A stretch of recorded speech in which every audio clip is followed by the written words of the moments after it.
Everyone is welcome here, it's time to make new friends. Aquavide Uskava, fill your Glencairn. Share a dram with the spirit of Edmonton. Slancha!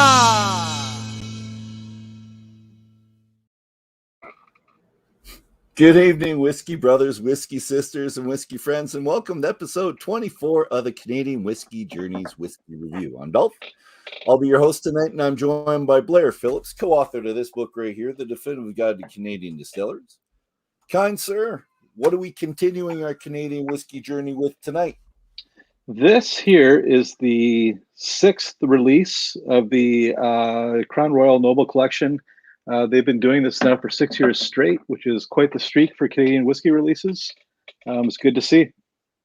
It is. And it's a lovely bottle. It's a pretty bottle, which we have to say as well. It's got some heft to it. I like the work on the bottom.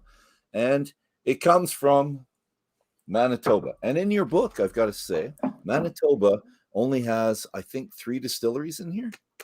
3 in there. And there's 5. This one. Yeah. And what was the third? I'm sure there was 3.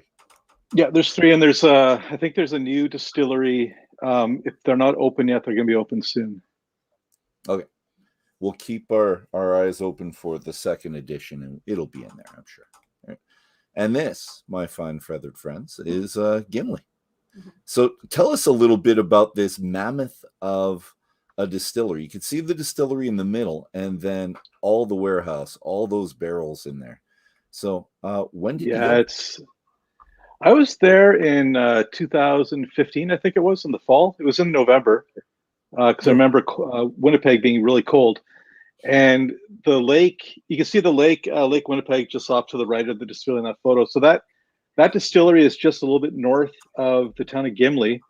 And when you look at the size of this sprawling mass of buildings, it feels like it's about 3/4 the size of the actual town of Gimli. Like if you cut it out and paste it on top, you're covering almost the entire town with just a southern section peeking out. I believe. Yeah, it's massive. It's incredible. They have oh man, what was it? 28 fermenters there, and they're all open. So you're getting these great smells in the place. They had 12 distillation columns, I think. And they have one coffee still, which is still making the coffee still, which is good.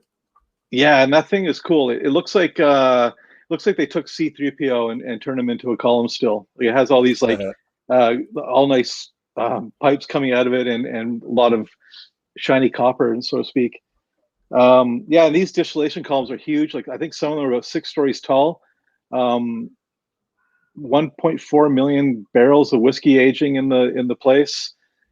Tons of barrels outside ready to be filled. They have a rail tank, like an actual rail that pulls up with these rail tankers, and it looks like a giant gas station where they fill in the whiskey, and then they're sent off on rail to Montreal. Montreal to be blended. Okay. Yeah. Okay, I'm going. It's down to Texas. They love it in Texas, man.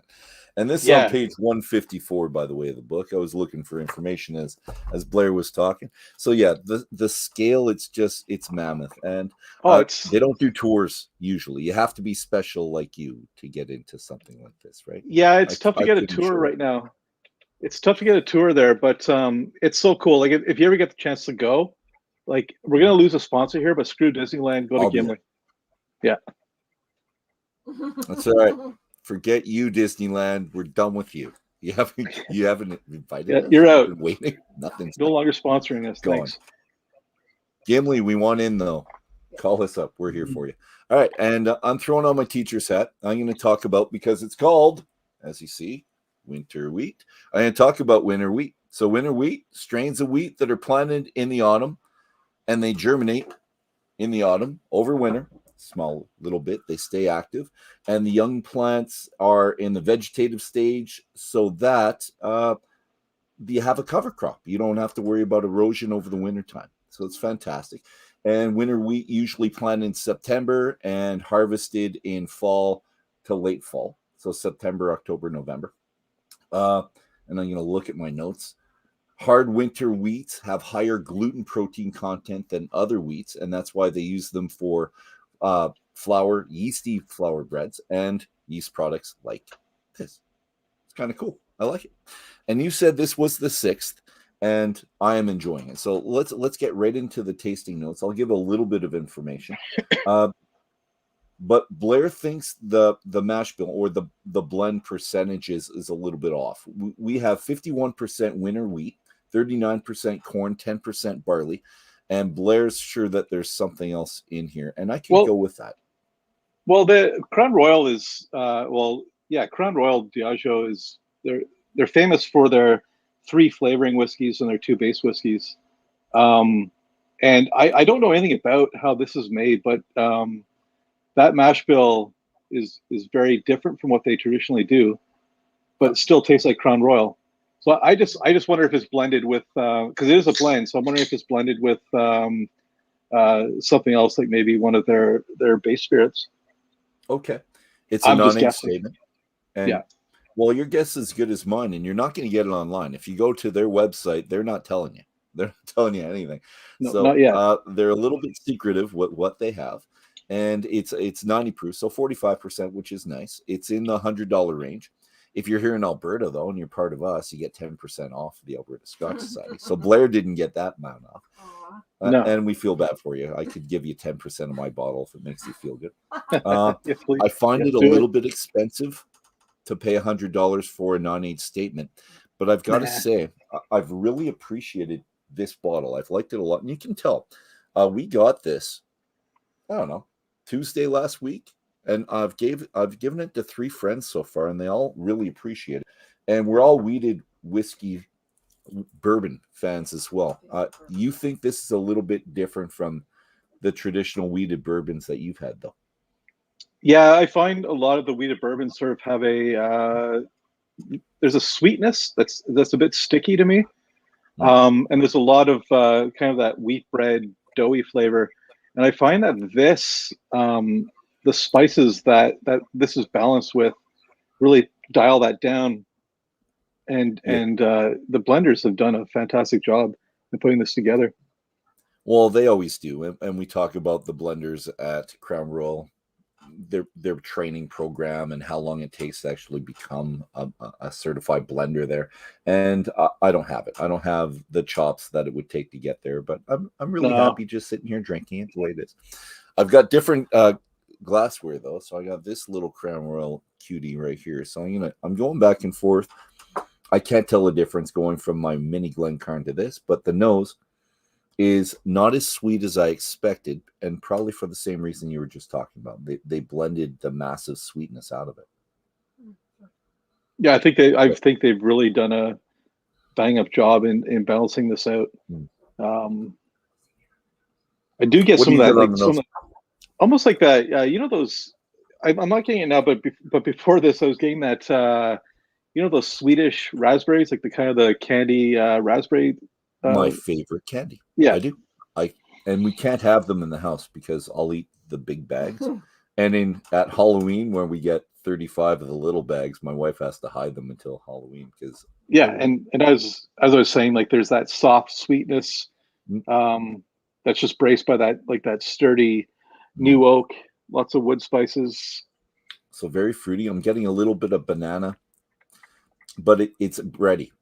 Well, I guess you can call it banana bread, but bready. Why not? Banana. I'm trying to circle around the word bready just because I find that other weeded whiskeys are a lot breadier than this. Yes. So, but this is, and I say banana bread in my mind. Banana bread's not terribly sweet, or the way we make it, anyways, or my mom or family. It's not really sweet. No, it's very good. Yeah. I like the nose on this. It's sweetness, sticky, the spices, and it's a unique spice as well. It's not a rye spice. There's no rye in this, but I know we think of rye when we think of a Crown Royal, but it's not a rye spice. What would you think for a spice? I'm trying to nail down the flavor. Oh man, it's not peppery. It's not cinnamony. I think it's one of those things where it's just a bunch of stuff that's all just twirled together. I do get a bit of cinnamon and maybe kind of nutmeg, which reminds me of the banana bread, or that might just be in my mind. The finish is maybe. nice. It's really round and complex. Like it's really hard to pull it apart in that sense. Okay. And nice legs, nice feel, and well, you can see the legs on the glass. It's coming down. It's coating really nicely. I'm enjoying it. It's a good dram. I want to know about the age statement. If anyone could ever coax this out of Diageo somehow, somebody there. If someone knows somebody at Diageo or Crown Royal that's willing to give up the information. I honestly don't think it really matters, just because it is a blend. So there's probably some older stuff in here, some stuff that's mid-aged. Would have guessed older as well, but I can't. I would too. I would guess it's on the older side. Even though it's $100 for a 9.8 statement, I'm still doing thumbs up. I like it, and like I said, I'm probably going to finish this one in the next while, because I will be giving this to friends, because I like people to taste different Crown Royals, because they get a bad rap sometimes. They do.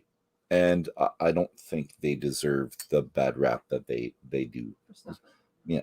Final thoughts, Blair, before we sign off. We're past the 10-minute mark, so we already blew that goal out of the... They sell so much whiskey that if you don't see this winning a ton of awards this fall, it probably means that they didn't enter them because they're too busy making barrels instead of trophy cabinets. So give it a shot.